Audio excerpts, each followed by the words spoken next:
ঘুষ ধরছ, ওরে হাত কত সুদ গ্রহণ করছ, ওরে হাত কত মদের পেয়ালা ধরছ, কত গাজার কলকে স্পর্শ করছ, এই হাত দিয়া কত অবৈধভাবে মহিলার গায়ে হাত লাগাইছ, এই হাত কত জুলুম করছো, কত খুন করছো।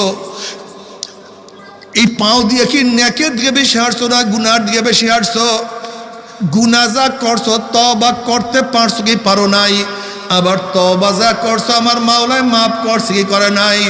খবরদার হিসাব নিকাশ না মিলাইয়া কেউ মাওলার কবরে যাইও না। বাবারে, যদি হিসাব নিকাশ মিলে কবরে যাইতেই পারো, কবরটা জান্নাতের বাগিচা হয়ে যাবে। যত দূর তাকাবা ফাঁকা হয়ে যাবে, জান্নাতের নাজ নিয়ে আমাদের কবরটা ভরিয়া যাবে। আল্লাহ তুমি কবুল করিয়া নাও। কিয়ামতের ময়দানে আমার মাওলা ডাকিয়া ডাকিয়া আরশের নিচে জায়গা করিয়া দিবে। নবী আলাইহিস সালাতু ওয়াস সালাম ডাকিয়া নিজের হাতে হাউজে কাউসারের পানি পান করাইয়া দিবে।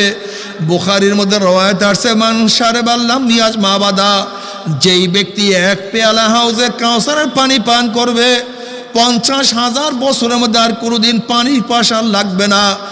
নবী আলাইহিস সালাতু ওয়াস সালাম ফরমান, হে আমার উম্মতরা, 3 জায়গায় কিয়ামতের ময়দানে আমাকে খোঁজ করিও।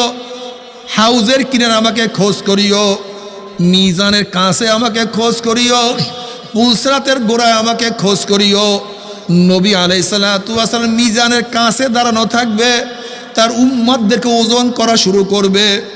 যখনই কোনো নেক বাদ দেওয়া শুরু করবে, অমনি আমার মাওলার কাছে সুপারিশ করবে, মাওলা হে আমার এই উম্মতের নেকটাকে আপনি ফালাইয়া দিয়েন না। ওরা তো নবী দেখে নাই, রসুল দেখে নাই, সাহাবী দেখে নাই, গুনার মধ্যে ছিল, যতটুক পারছে আমল করছে, এই ত্রুটিপূর্ণ নেকটাকে আপনি ফালাইয়া দিয়েন না, আপনি রাখিয়া দেন। আবার যখনই গুনাহ ওজন করা শুরু করবে, অমনি আমার মাওলার কাছে সুপারিশ করা শুরু করবে, মাওলা গুনাহটাকে ওজন করিয়েন না।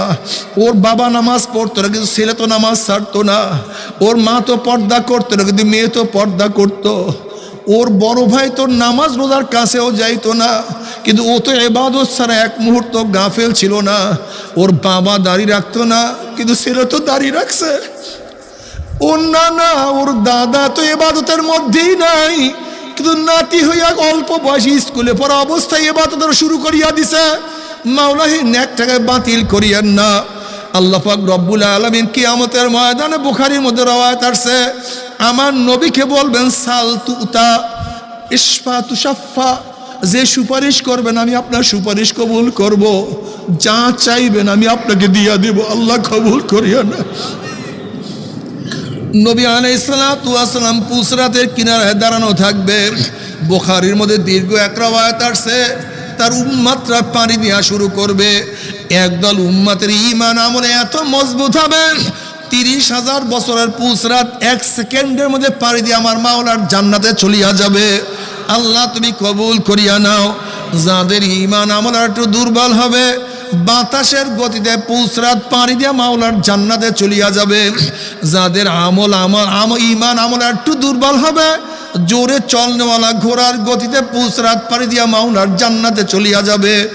কেউ দৌড়াইয়া, কেউ হাঁটিয়া হাঁটিয়া পুসরাত পানি দিয়া মাওলার জান্নাতে চলিয়া যাবে। আল্লাহ যে কোনো একজনের মধ্যে কবুল করিয়া নিও, যে কোনো একজনের মধ্যে কবুল করিয়া নিও। জান্নাতে যাওয়ার পরে আল্লাহর তরফ থেকে সালামুন কাওলাম মির রব্বির রহিম, শুধু শান্তি, শান্তি আর শান্তি। অশান্তি কি জিনিস কোনোদিন দেখা লাগবে না। আল্লাহ তুমি কবুল করিয়া নাও। কিন্তু আমার বেনমাজি বাবারা, ও বেপর্দা মা বোনেরা, ও হারামখোর ভাইয়েরা, আমার উপর রাগ করিও না। তুমি তোমার কবর রওনা করছো, আমি আমার কবর রওনা করছি। তুমি তোমার প্রশ্নের জবাব দেবা, আমি আমার প্রশ্নের জবাব দেব। কিন্তু কি জবাব দিবা ঠিক করছো নি? মান রব্বুকা ওয়া মা দীনুকা ওয়া মান নাবিয়ুকা। বাবারা, ঘরের মালিকের সাথে পরিচয় না করিয়া ঘরের মধ্যে ঢুকিও না।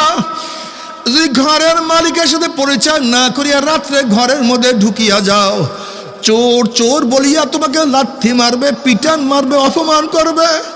কিন্তু মালিকের সাথে পরিচয় করিয়া রাত্র যেখানে ঢুকবা, অমনি কে আমি আব্দুল্লাহ আপনার জামাই। অমনি শ্বশুর বলবে জলদি কর, জামাই যেন কোন বিপদে পড়ছে, এই খানা পাকা বিছানা ঠিক কর, এই পানির ব্যবস্থা কর। মালিকের সাথে পরিচয় আছে, কবরের মালিকের সাথে পরিচয় করে যদি কবরে যাইতেই পারো, কবরটা জান্নাতের বাগিচা হয়ে যাবে, নাচ দিয়ে আমাদের কবরটা ভরিয়া যাবে।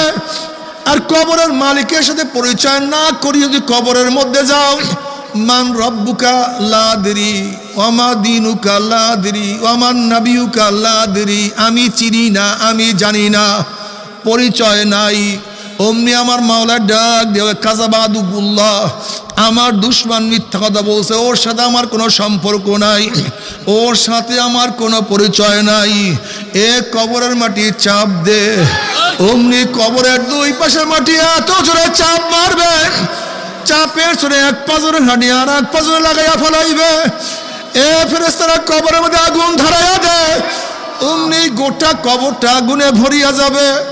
এ সাপ জড়াইয়া ধর, অমনি 99টা সাপ না ফার্মাকে প্যাঁচ মারবে। বাবারা সহ্য করতে পারবি? ওই আযাব তো কেউ সহ্য করতে পারবো না।